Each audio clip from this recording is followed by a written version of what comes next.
Эгерде бактылуу болом десең Куранга кел. Апаңа бакыт кааласаң Куранга алып кел. Атаңа бакыт кааласаң Куранга алып кел. Аялыңа бакыт кааласаң Куранга алып кел. Бала чакаңа бакыт кааласаң Куранга алып кел. Элиңе бакыт кааласаң Куранга алып кел. Анткени Аллах субханаху ва таала буну кыямат күнүнө чейин келе турган инсандарга оолубузу үчүн, алардын эки дүйнөдө бактылуусу үчүн Алла таала түшүргөн китеп. Мына кетип өзү сактайын деп койгон пайгамбар зорда кандай түштү? Азыр угуп атасыздар Куранды. Койдур ошондой угуп атасыздар. Өздөрүңөр бурмаланбай. Инна нахну наzzalna zikra wa inna lahu lahafizun. Biz Kur'an'da düşündük dedi Allah, biz bunu özü saklamanın kefilliğini algamız. Özünü saklayız bunu Kur'an'da.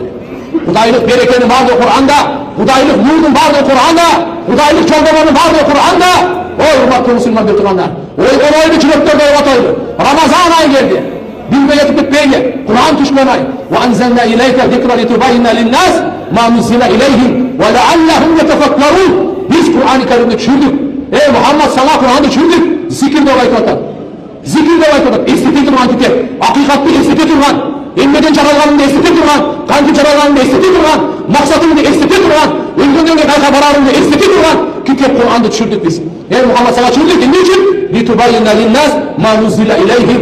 Adamlarla düşürülen sen açık bayında koy. Çeşmele peri koy.